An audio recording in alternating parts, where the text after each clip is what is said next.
Estimados estudiantes, hemos llegado al último libro de la Biblia, pasando por cada uno de los libros que comprenden los 66 libros de las Sagradas Escrituras. Como habíamos dicho desde el principio del periodo, es solo una vista panorámica de la palabra de Dios. Es de gran importancia seguir estudiando cada libro independientemente, porque cada vez que los volvamos a leer, el Espíritu Santo nos revelará cosas nuevas, ya que su palabra es nueva todos los días. Comenzaremos el estudio de este libro de la Biblia, el Apocalipsis, con muchas expectativas. Dedicaremos algún tiempo a su introducción de este maravilloso y singular libro. Este es el 66º libro de la Biblia, o sea, el 66. Y para comprender la magnitud y la profundidad del mismo, necesitamos conocer los otros 65 libros anteriores. Agradecemos a cada uno de ustedes que han estudiado fielmente desde el principio. Cuando comenzamos el estudio en el primer libro de Génesis, hace ya casi 4 meses. Para la mayor comprensión del texto bíblico que comenzaremos, el Apocalipsis, es necesario tener una amplia información de todo lo que dice la Biblia, de todo el conjunto de pensamientos, planes y sentimientos de Dios plasmadas en sus páginas. Es necesario tener una información previa, como los estudios previos que hemos tenido de libros anteriores, para adentrarnos confiadamente en temas complicados como son las decisiones que Dios ha tomado con respecto a su creación, la raza humana, el ser humano como individuo, y de todo lo que ha ocurrido y ocurrirá en este planeta Tierra, creación y obra suya. El libro de Apocalipsis fue escrito por el apóstol Juan en Patmos, una isla a corta distancia de la costa de Asia Menor, cerca del año 90 después de Cristo. El libro de Apocalipsis es un libro nada fácil o sencillo para estudiar y ser explicado de forma comprensible, porque nos encontramos con dos posibles dificultades. Primero, el oyente que quizá que no comprenda algún tema por falta de información previa que ayude a relacionar algunos puntos con diversas citas bíblicas ya explicadas. Y segundo, el clima de rechazo, escepticismo e incredulidad que impera en todas las esferas de nuestro tiempo, nuestro siglo XXI. La raza humana, toda la humanidad nos encontramos atrapados en un pantano moral y ético y hasta humano. Unos por imponer y anteponer sus criterios interesados por el poder que da la violencia y la fuerza ejercida sobre otros más desasistidos o débiles, quienes a su vez carecen de la ayuda y la fuerza necesaria para salir de un círculo viciado también por la ambición de poder. Vivimos en tiempos difíciles donde el blanco no es tal, sino casi lo contrario, donde la palabra y una promesa no se toman en forma literal. Los jóvenes viven una época de privilegios, con muchas más facilidades a su alcance, pero los valores sólidos se han desdibujado. Las líneas entre el bien y el mal ya no son tan definidas, y los adultos les estamos dejando como un difícil legado y herencia, un mundo contaminado en su hábitat, la naturaleza, pero también en los aspectos espirituales, morales y éticos. Son tiempos complejos también para la iglesia. Ser creyente, creer en Jesucristo, en la Biblia y en un solo y único Dios no es nada fácil, aunque se viva y disfruta de los derechos de una ley de la libertad religiosa, amparados por una constitución que declara la igualdad de todo ser humano. Hace muy difícil. El doctor Carl Rey escribió hace muchos años, después de la Segunda Guerra Mundial, lo siguiente: Yo tengo temor. Todos los científicos que conozco tienen temor. Están atemorizados por las vidas de la humanidad y están atemorizados también por la propia vida suya y las de sus descendientes. Estimado estudiante, este es el verdadero cuadro de nuestros tiempos. Los líderes y dirigentes religiosos de todo el mundo ofrecen sugerencias y propuestas, pero no tienen tampoco la receta mágica para hacer de este mundo un sitio mejor, más solidario, más justo, más equitativo, más generoso y amable. Algo notable es el florecimiento de nuevas y distintas creencias y prácticas que por lo visto están llenando un vacío espiritual. A llenar, a pesar de tanta superficialidad en el llamado primer mundo, hay un hambre de trascendencia, de querer y necesitar entenderlo, los tiempos que vivimos y sobre todo lo que viviremos en un futuro, ya sea próximo o muy lejano. La gente necesita esperanza y confianza, necesita creer en algo y en alguien, y cuanto más exótico o extraño, mejor. A pesar de ese reconocido vacío espiritual, la Iglesia, como institución, ha comenzado a perder en membresía. Podríamos citar varias fuentes de escritos y conferencias ofrecidas por filósofos y pensadores actuales que opinan sobre la inseguridad interior del ser humano, de su búsqueda y necesidades espirituales y anímicas en un mundo materializado y carente de valores perdurables.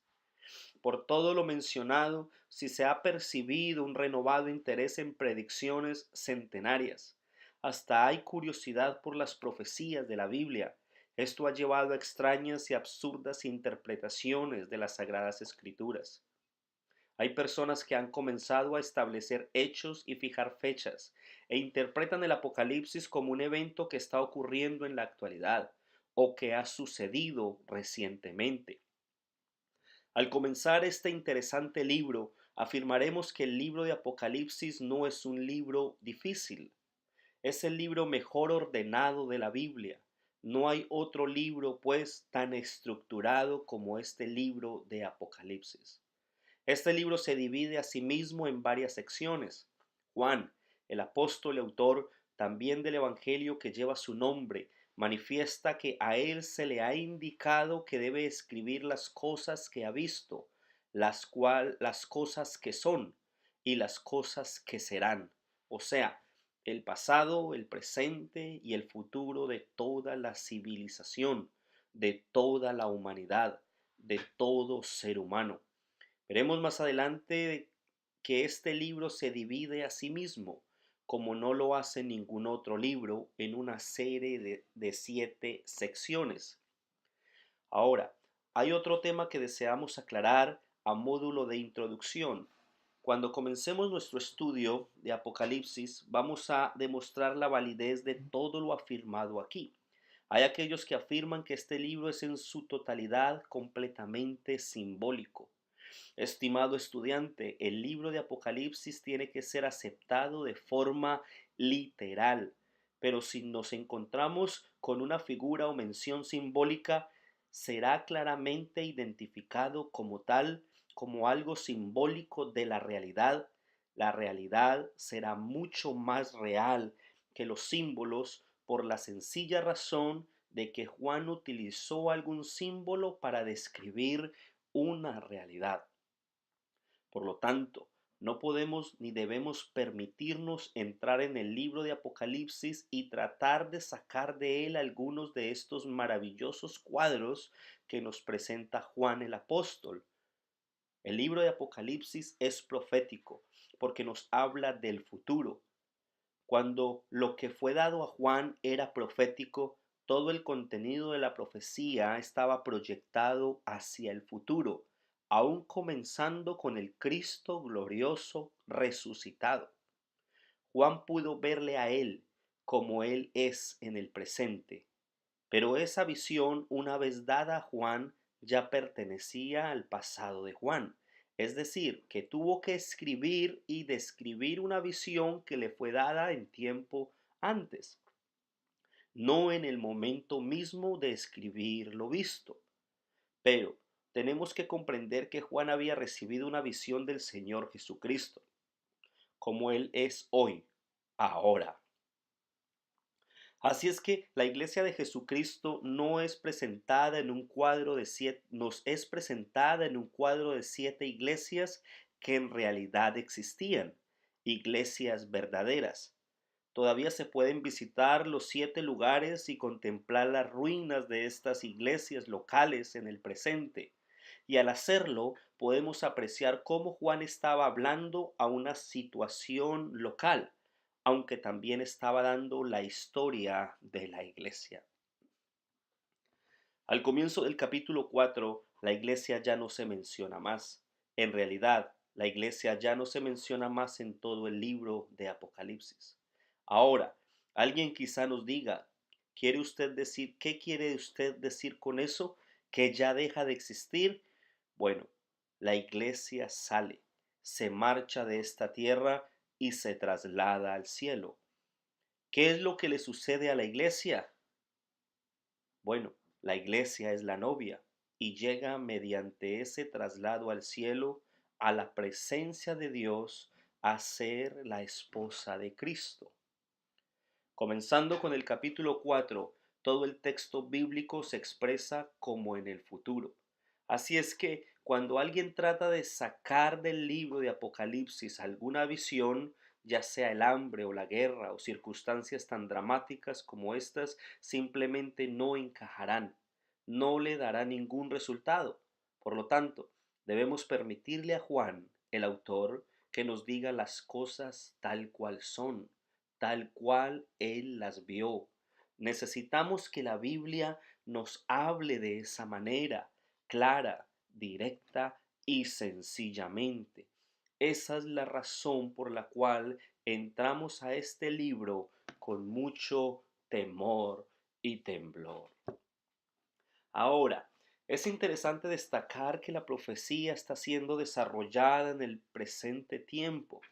Las grandes doctrinas de la Iglesia han sido desarrolladas en ciertas épocas.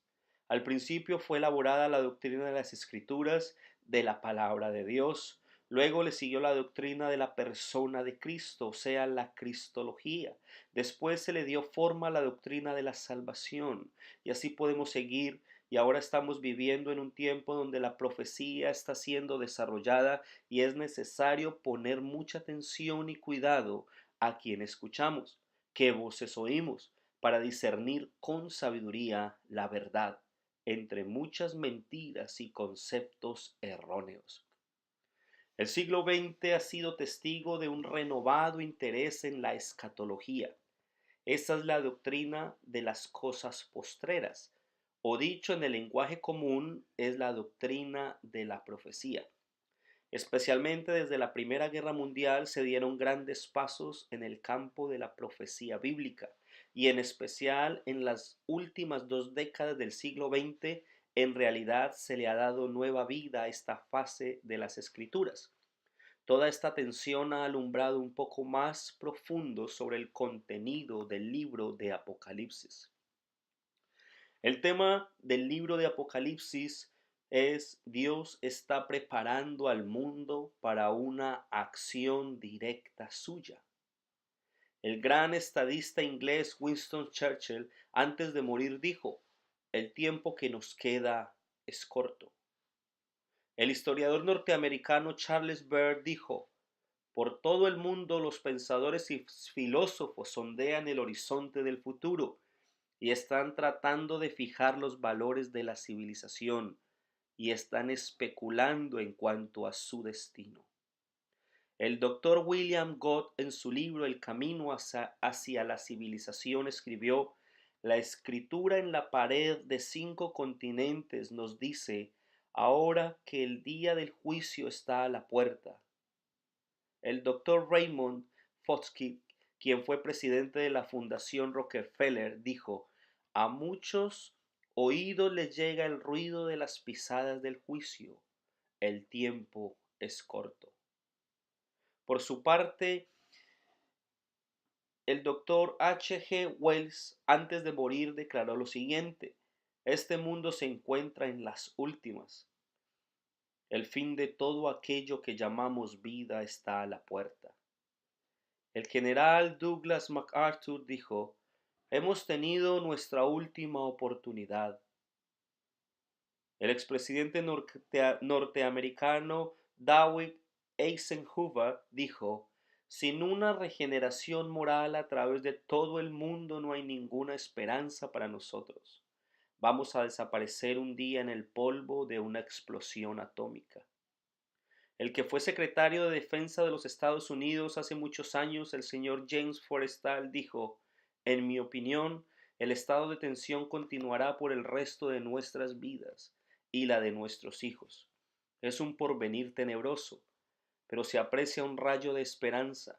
Nuestras vidas terrenales pueden ser cortadas en cualquier momento por la voz del arcángel Miguel y la trompeta de Dios a la venida de Cristo, quien es anunciado por segunda vez a un mundo destrozado por las luchas. De modo que por mucho tiempo los hombres que han ocupado altos cargos han intentado proyectar sus reflexiones mirando hacia el futuro, y sus conclusiones no podían ser más pesimistas, porque están convencidos de que irremediablemente se avecina una gran crisis mundial. Nos preguntamos lo que dirían si hubieran vivido en nuestros días, en este siglo. Como resultado de esa incertidumbre económica, social, de esa devaluación moral y ética, se ha producido un gran interés por las ciencias ocultas, los horóscopos y cartas astrales, la magia y todo tipo de esoterismo, además del florecimiento de sectas y cultos, cada cual más extravagante e irracional. También hay un creciente interés por la profecía bíblica. A través de la historia de la Iglesia han habido muchas interpretaciones de las profecías, pero se han determinado 4 métodos o sistemas diferentes de aproximación a la interpretación de las profecías bíblicas, en su mayoría contenidos en el libro de Apocalipsis, que son: primero, la interpretación preterista o pretérita, que afirma que todo el contenido de este libro ya ha sido cumplido en el pasado, que todo tenía que ver con referencias locales en los días de Juan, el autor, y los tiempos difíciles bajo Nerón o Domiciano. Este método alega que el propósito del libro de la Revelación, el Apocalipsis, era el de consolar a la iglesia perseguida, y que fue escrito en un lenguaje simbólico que los creyentes, los cristianos de esa época, pudieran identificar. Y aunque fue ciertamente un gran consuelo para los hijos de Dios a través de todos los tiempos, sin embargo, si todo ya estaba concluido y cumplido, este libro no tendría ningún valor para nuestros tiempos presentes. Segundo, la interpretación histórica determina que el cumplimiento es una acción continuada en la historia de la Iglesia, desde los tiempos de Juan hasta el presente. Hasta cierto punto esto es verdad con respecto a las 7 iglesias que mencionaremos más adelante, pero es obvio que este libro es un libro profético. Tercero, la interpretación histórico-espiritual es un refinamiento de la teoría histórica que fue presentada por el doctor William Ramsay, que identificó a las dos bestias como la imperial y provincial Roma, y que el propósito del libro es el de animar a los creyentes. Según esa teoría, el Apocalipsis ya se ha cumplido en su mayor parte, y que su contenido son mayormente lecciones para la iglesia del presente. El concepto que conocemos como amilenarismo ha adoptado este punto de vista. Esto, por supuesto, disipa y derrota el propósito del libro. En este sistema es sorprendente ver cómo las cosas mencionadas pueden disiparse hasta el punto de desaparecer al ser calificadas sencillamente como símbolos. Cuarto, la interpretación futurista mantiene el punto de vista que el libro de Apocalipsis es primordialmente profético y su cumplimiento será en el futuro. especialmente a partir del capítulo 4 de Apocalipsis hasta el final del libro. Este es el punto de vista de todos los premilenaristas y es el punto de vista que aceptamos nosotros y que le presentaremos a usted. El libro de Apocalipsis comienza con una revelación de Cristo glorificado. A continuación se nos presenta la iglesia y toda la historia de la iglesia es dada. Y al final del capítulo 3, la iglesia es removida a los cielos y ya no la contemplamos como iglesia, sino como la novia que regresará a la tierra juntamente con Cristo, cuando Él regrese para establecer su reino, el reino de los 1000 años que Juan nos describe. Será un tiempo de prueba, porque al final de ese periodo Satanás, el enemigo de Dios y del ser humano, será liberado por un breve espacio. Después, la rebelión final será aplastada y comenzará la eternidad. Este es el punto de vista acerca del Apocalipsis mayormente aceptado. Ahora veremos 6 características singulares que encontramos en este libro de Apocalipsis. Primero, destacaremos que este es el único libro profético en el Nuevo Testamento. Hay 17 libros proféticos en el Antiguo Testamento y solamente uno, el Apocalipsis, en el Nuevo Testamento. Segundo, Juan, el autor, se remonta, retrocede y adentra mucho más en la eternidad pasada que cualquier otro escritor en las Escrituras. Hizo lo mismo en el Evangelio que lleva su nombre, que comienza con estas palabras. En el principio era el Verbo, y el Verbo era con Dios, y el Verbo era Dios. Juan 1:1. Luego Juan avanza hacia el tiempo de la creación. Todas las cosas por él fueron hechas, y sin él nada de lo que ha sido hecho fue hecho. Juan 1:3.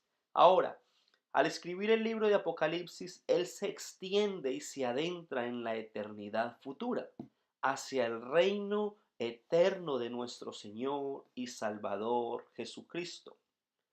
Tercero, hay una bendición especial que se promete a los que leen el libro. En el capítulo 1, versículo 3, donde leemos, Bienaventurado el que lee y los que oyen las palabras de esta profecía y guardan las cosas en ella escritas, porque el tiempo está cerca. Esta es una promesa de bendición. Al final del libro encontramos una serie de advertencias a todos aquellos que alteran el texto. En el capítulo 22, versículos 18 y 19, donde leemos, Yo testifico a todo aquel que oye las palabras de la profecía de este libro. Si alguno añadiere a estas cosas, Dios traerá sobre él las plagas que están escritas en este libro. Y si alguno quitare de las palabras del libro de esta profecía, Dios quitará su parte del libro de la vida y de la santa ciudad y de las cosas que están escritas en este libro. Cuarto, el libro de Apocalipsis no es un libro sellado. Quizá usted recuerda que cuando estudiamos el libro del profeta Daniel, éste recibió la orden de Dios de cerrar y sellar el libro hasta el tiempo del fin, Daniel 12:9. Pero a Juan el Señor le dice en el capítulo 22, versículo 10, y me dijo, no selles las palabras de la profecía de este libro, porque el tiempo está cerca. Quinto, el libro contiene una serie de visiones expresadas en símbolos que tratan con la realidad. Es preferible la interpretación literal, a menos que Juan exprese claramente lo contrario. Sexto, el libro de Apocalipsis no origina y tampoco da principio a nada, sino que concluye, y es la consumación de aquello que ha comenzado en otra parte de las Escrituras. Es imperativo para comprender correctamente este extraordinario libro que se pueda trazar perfectamente una profecía desde su origen, desde su primera referencia hasta la última. Esa es la razón por la cual mencionamos que es imprescindible un conocimiento previo de los demás libros, es decir, de toda la Biblia, para poder comprender el Apocalipsis. Se han encontrado más de 500 referencias o alusiones al Antiguo Testamento en el libro de Apocalipsis, y que de sus 404 versículos, 278 contienen referencias al Antiguo Testamento. Es decir, que más de la mitad de este libro depende de nuestra comprensión del Antiguo Testamento. Hay 10 grandes temas proféticos que aquí encuentran la consumación. Primero, el Señor Jesucristo es el tema del libro. El tema no es la bestia ni lo son las copas de la ira, sino aquel que carga con el pecado. El Señor Jesucristo es el tema de este libro.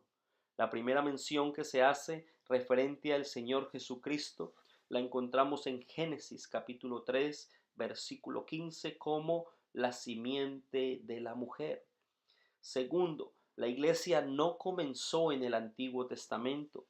La primera mención viene de los propios labios del Señor Jesucristo, anotada en el Evangelio según Mateo capítulo 16, versículo 18, cuando dijo: y yo también te digo que tú eres Pedro, y sobre esta roca edificaré mi iglesia, y las puertas del Hades no prevalecerán contra ella. Tercero, tenemos la resurrección y la traslación de los santos, o sea, el traslado de los santos. Ese es el tercer gran tema y se encuentra en el capítulo 14 del Evangelio según el apóstol Juan, también en la primera epístola del apóstol Pablo a los tesalonicenses, capítulo 4, versículos del 13 al 18. En la primera epístola a los Corintios, capítulo 15, versículos 51 y 52. Hay otros pasajes más que hacen referencia. El cuarto gran tema es la gran tribulación, del que Dios se comienza a leer en el capítulo 4 de Deuteronomio, donde Dios manifiesta que su pueblo sufrirá tribulación. El quinto tema es Satanás y el mal. ¿Dónde comenzó él, que fue un ángel brillante, lleno de luz y poder, el más hermoso? Podemos encontrar esa mención en el capítulo 28 de Ezequiel. El sexto tema es el hombre de pecado, también mencionado en el mismo capítulo 28 de Ezequiel. El séptimo tema es la trayectoria y el fin de la cristiandad apóstata. Eso se nos presenta en el Evangelio de Mateo capítulo 13. También el profeta Daniel tiene algo que decir al respecto en el capítulo 2 del 31 al 45. El octavo tema profético tiene que ver con el comienzo, el desarrollo y el fin del tiempo de los gentiles. El Señor Jesucristo dijo en el Evangelio de Lucas capítulo 21 versículo 24: y Jerusalén será hollada por los gentiles hasta que los tiempos de los gentiles se cumplan. También el profeta Daniel se refiere a este tema en el capítulo 2 versículos del 37 al 45. El número 9, el noveno gran tema es la segunda venida de Cristo. Tenemos una descripción muy detallada. Judas, el apóstol, escribió acerca del tema en su epístola, en los versículos 14 y 15. Enoc habló del mismo, lo que nos lleva a los comienzos, al tiempo de los escritos del Génesis. Décimo, finalmente el décimo tema son los pactos de Israel, comenzando con el pacto que Dios hizo con Abraham. En el libro de Génesis, capítulo 12, Dios prometió a su pueblo escogido y muy amado 5 cosas. Y Dios dice en el libro de Apocalipsis que Él va a cumplir todas ellas. Dios siempre cumple. Dios no habla ni promete en vano. Él cumplirá todas las promesas que también a nosotros los gentiles nos ha hecho. Al cruzar el umbral fascinante del libro de Apocalipsis, por su extraordinaria grandeza e importancia, este texto necesita ser tratado apropiadamente. Para ello, para poder comunicar con sencillez y claridad las grandes verdades que Dios ha revelado a la humanidad por medio de sus profecías, necesitamos la guía del Espíritu Santo. Este libro es la revelación y la exaltación del Señor Jesucristo, y es únicamente el Espíritu de Dios quien, como dijo el mismo Señor Jesucristo, puede darnos la suficiente luz para revelarnos los misterios de Dios. Esa es su misión, revelarnos al Señor Jesús, y así podremos comprender y aceptar el plan divino de salvación que Dios tiene preparado para sus criaturas. Si Dios dispuso los medios para que podamos comprender anticipadamente lo que ocurrirá a la humanidad y a este planeta Tierra, será vital prestarle la suficiente atención. ¿No le parece, estimado estudiante? Es de suma importancia que usted lea cuidadosamente el libro de Apocalipsis sin prisa. Así podrá entrar en las palabras que Juan nos dejó, después de haber visto y oído cosas grandiosas para los que aman la venida de Cristo, y a su vez cosas de gran terror para los que las desprecian. Dios les bendiga grandemente.